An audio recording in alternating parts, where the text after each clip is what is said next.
Hello and welcome back to the Darth Magog channel. I'm your host, the Dark Lord of the Apostates, Darth Magog. The ex-Jehovah's Witness community is an ever-growing one, if the membership on the ExJW subreddit is to be believed. And while this is a reason for jubilation for many of us here, others amongst the community question what qualifies someone to be a former Jehovah's Witness. So today we'll be defining some terms and thresholds to cover every single type of ex-Jehovah's Witness on Earth, and a few here in space. This is your guide to ex-Jehovah's Witnesses. We would be honored if you would join us. For those of you who want to get straight to the technicals, you can click on the timestamp on the screen or the chapter in the play bar. But for the rest of you that are here for the journey, I'd like to explain why I chose to create today's guide. The ex-Jehovah's Witness community is no stranger to controversy and a conflict. Heck, I entered the community of ex-Jehovah's Witness content creators on the back of the Lloyd Gate scandal back in 2022. It was just with memes and a Reddit video, but it's still there for everyone to see. But one such controversy that put a lot of former Jehovah's Witnesses off was the appearance of Selena Vertolomo and her intense statements about Toni Moore's impact on her family life growing up.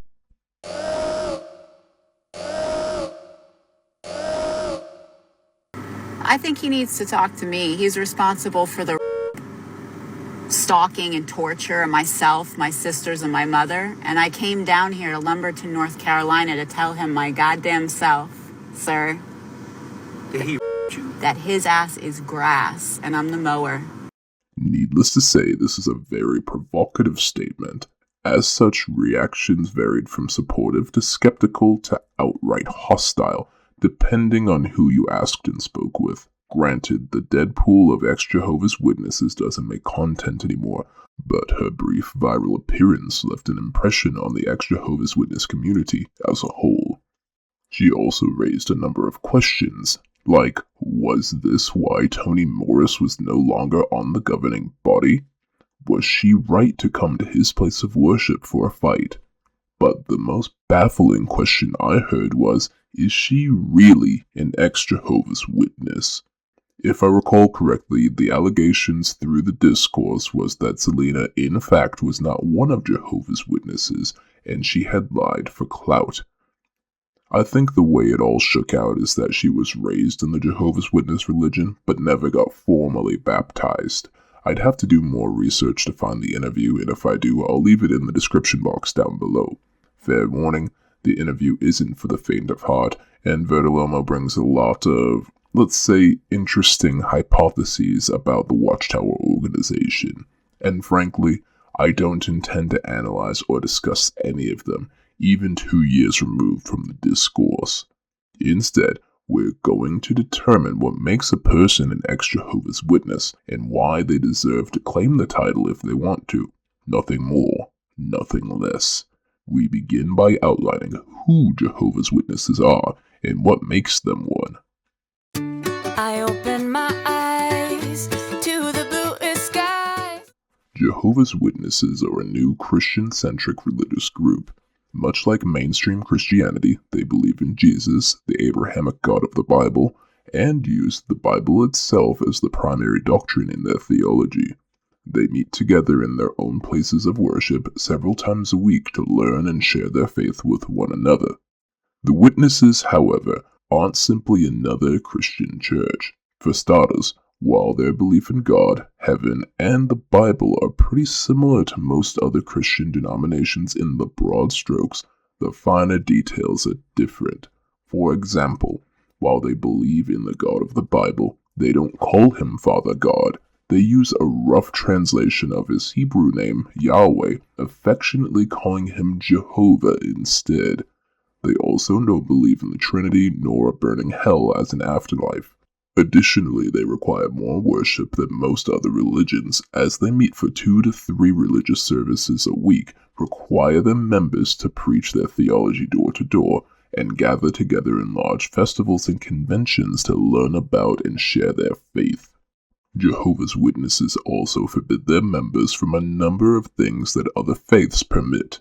For example, they aren't allowed to participate in holiday and birthday celebrations.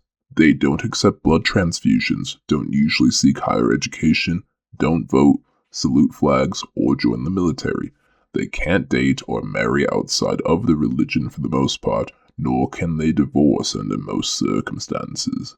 And, most importantly, they all live with a single goal: to survive our world until their God Jehovah puts it to an end, rewarding them with a perfect tropical paradise earth and eternal life on it. There's a lot more to it than that, but those are the absolute basics.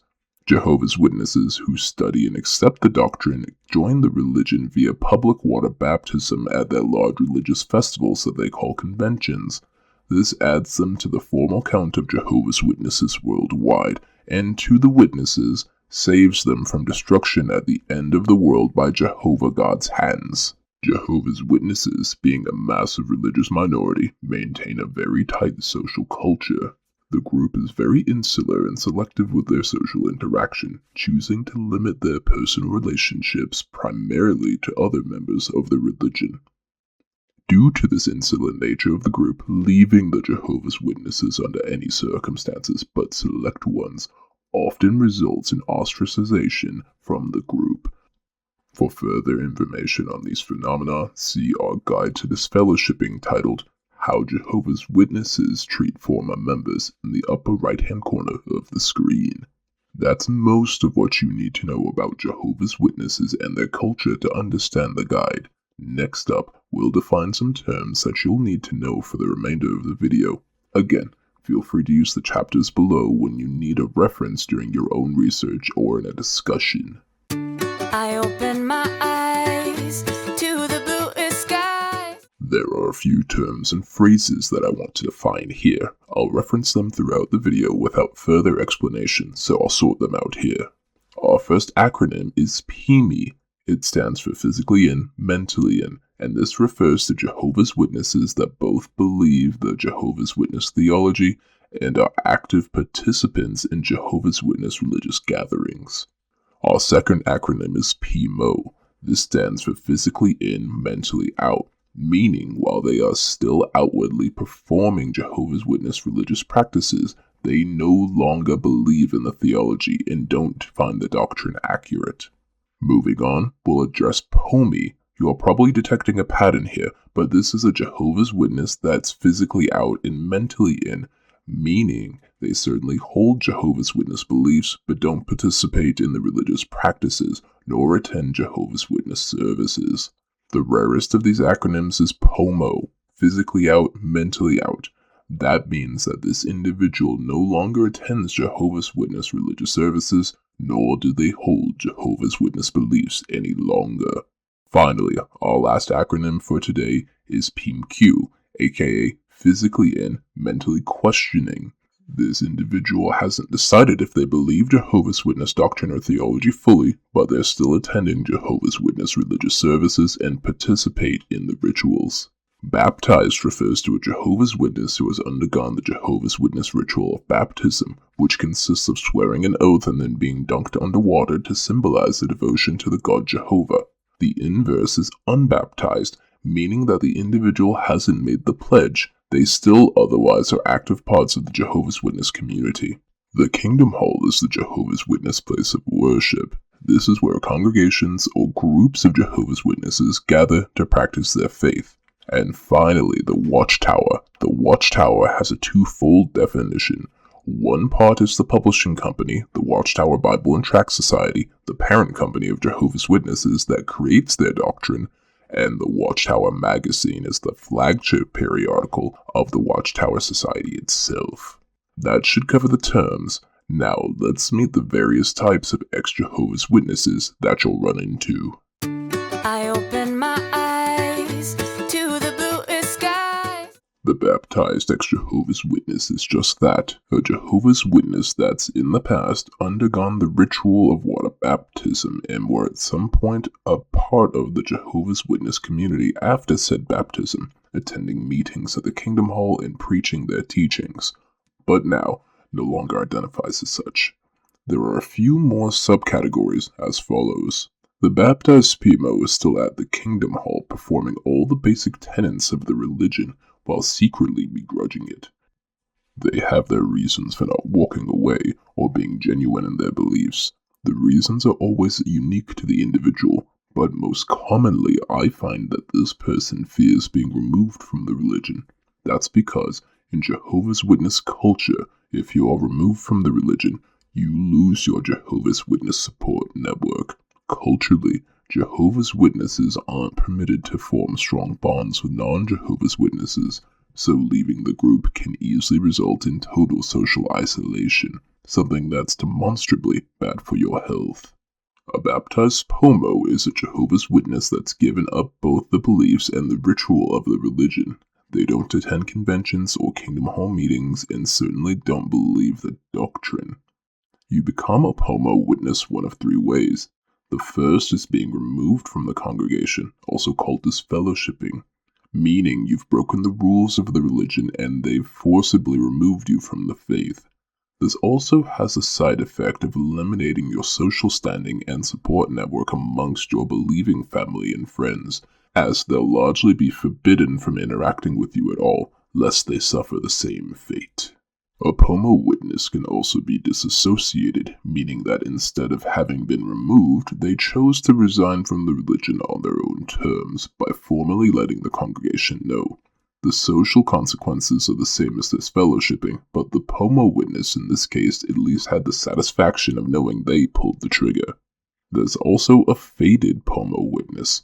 No, this doesn't mean that they've been partying with Tiger or Wayne, at least not usually. Fading, in ex-Jehovah's Witness parlance, is a way to say that you've slowly, quietly, stopped attending Jehovah's Witness meetings as not to call attention to yourself. Stopping cold turkey often attracts the attention from other members of the congregation and can result in disfellowshipping or forcing you to disassociate. Fading avoids these consequences outright and allows an ex-Jehovah's Witness to maintain their social bonds without having to bear the burden of continued ritual. This was a much easier thing to do before the computer age, as people didn't have a constant link to cellular communication and the internet at their fingertips. Now, with Jehovah's Witnesses being connected on social media and through messaging groups, your absence is often noticed in the group. The next baptized ExJW to consider is the baptized PMQ, or the doubter. This individual may just be confused about some of the more convoluted Jehovah's Witness teachings, like their prohibition on birthdays, the banning of certain medical procedures, or even how they get specific Bible dates that contradict recorded history. Questioning Jehovah's Witness doctrine is a complicated challenge, as you are permitted to ask all the questions you want. The real trick is not challenging the answers, because questioning the reliability of Jehovah's Witness publications is tantamount to questioning Jehovah God himself, and thus putting you in danger of being removed from the congregation. This could also label an individual as spiritually weak, meaning that they're not doing anything wrong officially, but might not be the witness that the community thought them to be. Witnesses would, of course, be culturally inclined to avoid such a spiritually weak person. I'm sure you see the pattern here. Finally, the last of the baptized Jehovah's Witnesses are the baptized POMEs. These witnesses are almost always disfellowshipped or otherwise not attending the Kingdom Hall at all, but they still hold strong to all Jehovah's Witness beliefs, or at least the ones they can be bothered to keep and remember. They still deny blood transfusions, won't celebrate birthdays, and certainly don't keep holiday appointments with non-Jehovah's Witnesses, though they may keep some non-Jehovah's Witnesses company. That's a lot of individuals, but certainly not all there is to ex-Jehovah's Witnesses. No, because there's another subset of individuals that, while they never made their formal stand, they still carried every burden that was required of them in this religion. Let's go over them next. I open my eyes to the bluest sky. Time to get controversial. Here's my hot take. You do not have to be a baptized individual to be an ex-Jehovah's Witness. I understand that from an official standpoint, baptism is the only way that the Watchtower Bible and Tract Society will consider you one of Jehovah's Witnesses. But something that they'll still accept is preaching efforts made by other regular attendees of their congregation. These are the children and unbaptized publishers in a Jehovah's Witness congregation. Let's talk about them.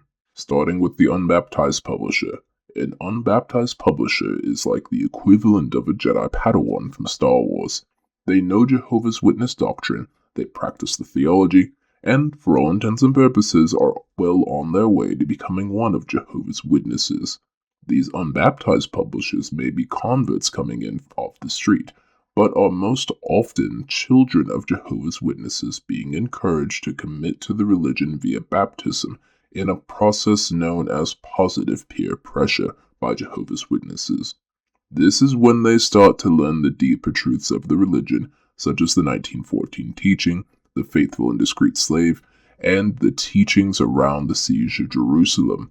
These individuals may leave the faith because they've discovered a new, deeper teaching that they find unpalatable, or otherwise just don't find a way to hold true to the beliefs or rituals. But because they weren't formally baptized, there are usually few consequences to leaving the religion, making it a much easier status to achieve. Regardless, given that these former witnesses do need to commit to the religion to a degree, regularly attend Jehovah's Witness religious services, and consume more than their fair share of Jehovah's Witness doctrine to even achieve this level, they're more than qualified to claim ex-Jehovah's Witness. Additionally, I want to take some time to address the most vulnerable group of ex-Jehovah's Witnesses, those who were raised as one of Jehovah's Witnesses. There are a few ways you can end up in this situation. For instance, you were born to a Jehovah's Witness family that was already practicing or studying the faith. Alternately, you could have been adopted, usually by marriage, by a Jehovah's Witness parent who began your indoctrination after theirs started. And occasionally, you'll find that your parents will start studying with Jehovah's Witnesses later in life, and you'll be taken along for the ride if you're a minor child. As a child of one of Jehovah's Witnesses, you are beholden to all the same rules and regulations that one of Jehovah's Witnesses is themselves. Mostly because Jehovah's Witnesses are expected to raise and inculcate their children into their faith, especially if they intend to seek leadership roles within the organization. The witnesses call that the headship arrangement. So, while you may not be particularly interested in giving up birthday cake and Christmas cookies, you don't get a choice, because this is the way that your parents have chosen to raise you. Additionally, in most localities, so long as there isn't visible harm done to the child, it's perfectly legal to force your children to worship the same way you worship. It's also worth noting that Jehovah's Witnesses have a poor retention rate. A 2016 Pew Research survey determined that an estimated 2/3 of Jehovah's Witnesses raised in the religion don't continue practicing by adulthood, since these children, even if they aren't interested in baptism, are still mandated to go to Jehovah's Witness meetings, assemblies, and are at least taken out in field service, if not forced to participate in it themselves. If they choose to leave the lifestyle after that, they count as ex-Jehovah's Witnesses in my book. I also want to add this personal note. My siblings, despite being raised in the faith, did not get baptized themselves. Despite this, they spent just as much time in the field service, at the meetings, at gatherings, and cleaning the Kingdom Hall as me, their teenage ministerial servant older brother. They too grew up without birthdays.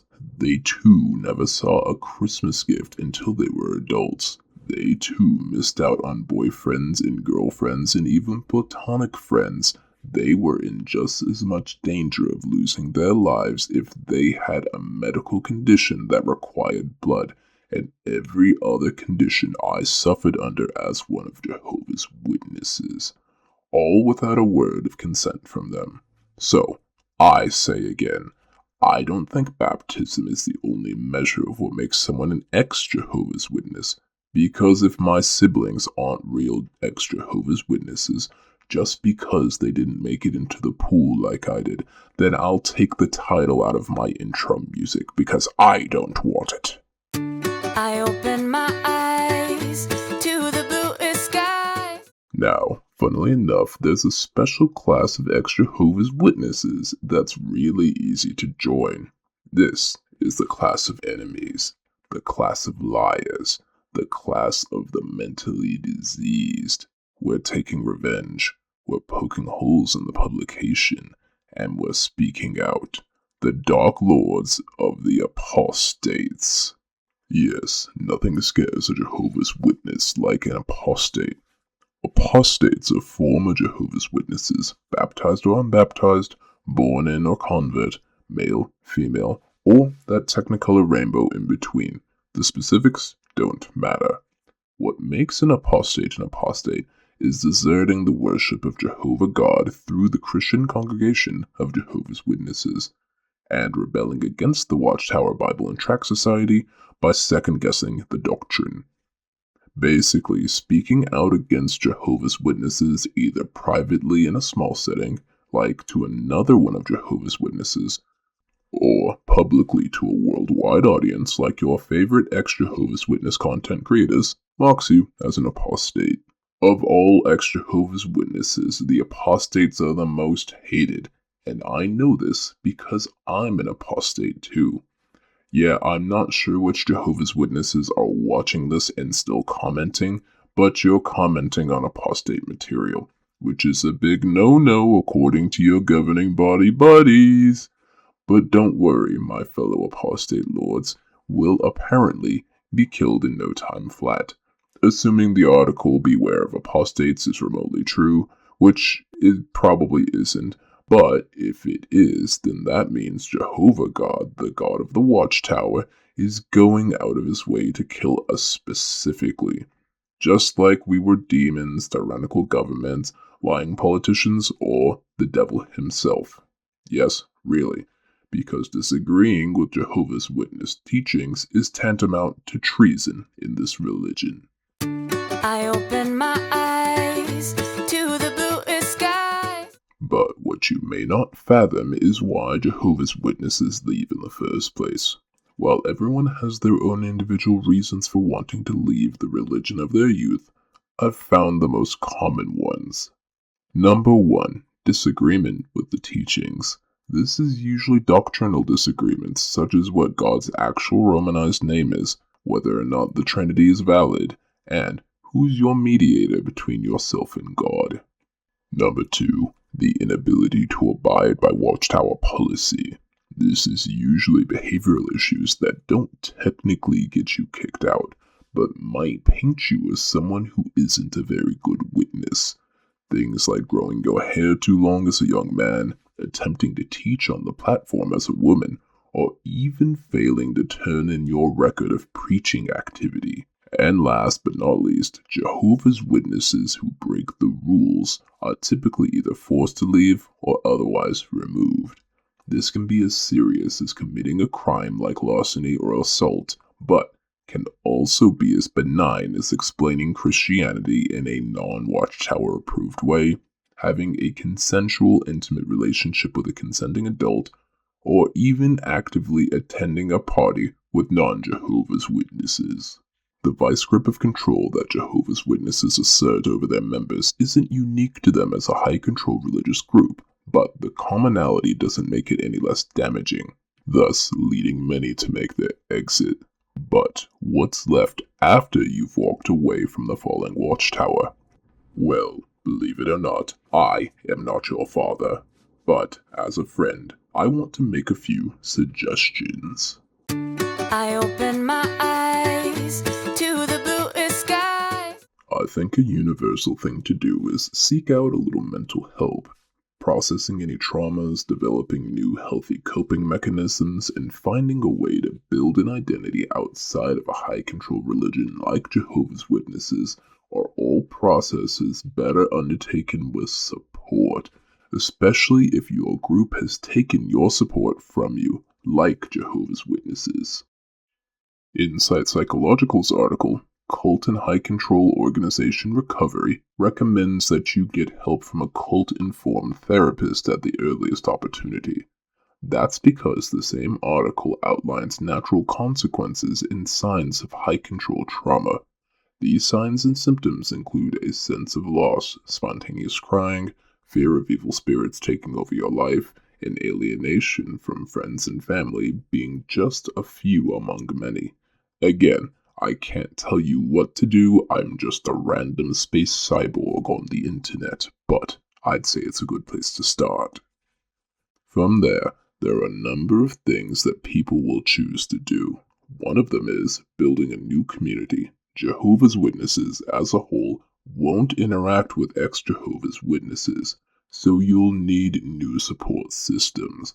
That's going to look different for everyone, but what I found helped me personally was seeking out like-minded individuals for a start. People with similar interests and values like education, curiosity, and even the occasional game. I've found ways to connect with non-Jehovah's Witness family, classmates, co-workers, and even neighbors. Healthy boundaries have been built, and I've taken in a lot more culture than I would have otherwise. Another recommendation is to educate yourself, whether it's a formal education, which is something a lot of Jehovah's Witnesses have missed out on, at least up until recently, or even if it's something as simple as reading up on things you never had a chance to read. For me, it was the rest of the Harry Potter series after I finished college, but the choice is yours. Either way, it can serve as another protection against your harmful high control group. If you feel strongly about it, you can join me and hundreds of other creators in the fight against Watchtower. While I wouldn't call what I do activism, not by a long shot, I'm glad I can contribute to an awareness campaign that details the cumulative evils of the Watchtower Bible and Tract Society. Inspired by ExJWs like Telltale and the Irregular Pioneer, I'm glad I can follow in their footsteps. And I proudly stand tall next to the likes of JW Thoughts, ExJW Panda, Ryan Coltastic, Kai Natalia, JW Researcher Rose, ExJW Caleb, Ex-Witness Awake, and dozens of other apostate lords greater than I, with their new lightsabers ready to cut this crumbling tower down. Or, if everything else is working out just fine for you, there's no shame in walking away. If the only conflict in your life was the Watchtower, and walking away from it puts it out of mind and allows you to focus on your loved ones, your passions, your education, your retirement, or whatever brings you peace and joy, do it. Do it! Do it. Do it. You earned your freedom from Watchtower on your own. I'd say, perhaps with the exception of your minor children, you don't really owe it to anyone to run back into the burning building that is the Christian Congregation of Jehovah's Witnesses. As always, I welcome fellow apostate lords and ExJW agents into the fight against Watchtower and the CCJW, but you shouldn't feel obligated to help if you don't want to. We're not counting your service time, though I do have to say, I easily get thousands of hours of anti-preaching done here. That's enough to wipe out 3 congregations of Jehovah's Witness field service hours. Just saying. I open my eyes to the bluest sky. The trouble with me making a guide as a reaction to something I saw 2 years ago is that it's not in the cultural eye anymore. Selena Vertilomo, controversial as she was, has long since stepped out of the ExJW content creation space, and as far as I can tell, social media in general. And no one is ExJW investigating other content creators, at least as far as I know. What I do know is that we get more and more voices added to the myriads of ExJWs of different sizes, shapes, colors, ages, races, creeds, ethnicities, and even baptism statuses every day. And every Watchtower story does mean something to somebody. Hopefully, the right ones reach the right people so we can continue to dismantle the Watchtower, even if it is just brick by brick.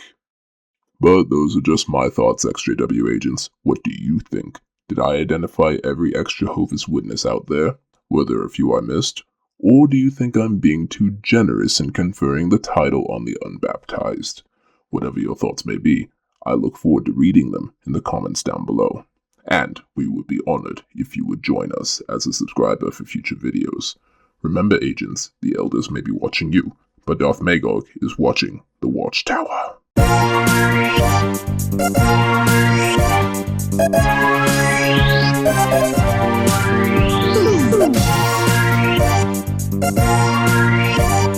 Bye.